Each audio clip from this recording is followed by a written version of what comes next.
সামাজিক যোগাযোগ মাধ্যম থেকে টাকা আয়ের জন্য নিজের শিশু সন্তানের উপর নির্যাতন চালিয়ে ভিডিও বানানোর অভিযোগে করা মামলায় শারমিন শিলা ওরফে কিরিমাপাকে গ্রেপ্তার করেছে পুলিশ।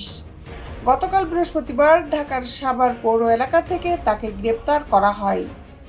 এর আগে গত বুধবার রাতে সাভারের আশুলিয়া থানায় মামলাটি করেন উপজেলা মহিলা বিষয়ক কর্মকর্তা কাজী ইশরাত জামান। আমার স্বামীকে হত্যা করতে চায়, আমাকে হত্যা করতে চায়। কেন? কিসের জন্য?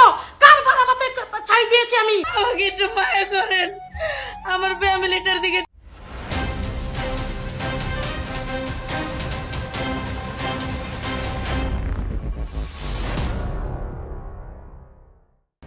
গতকাল আশুলিয়া থানার ওসি কামাল হোসেন এসব তথ্য জানিয়েছেন।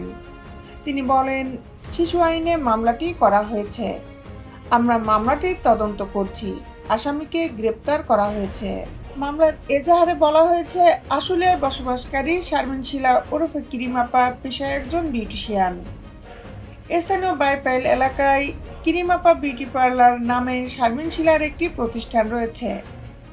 সামাজিক যোগাযোগ মাধ্যমে তিনি কিরিমাপা নামে পরিচিত। তিনি মেকআপের জন্য কাজ করা সহ বিভিন্ন ধরনের ক্রিম তৈরি করে বিক্রি করেন। টাকার জন্য কখনো মাথার চুল ন্যাড়া করেন, আবার কখনো ভারী কানের দুল লাগিয়ে টিকটক বানিয়ে সেই ভিডিও ফেসবুকে পোস্ট করেন। দেশ বিদেশের আপডেট নিউজ পেতে আমাদের সাথেই থাকুন। Justice television, Dhaka.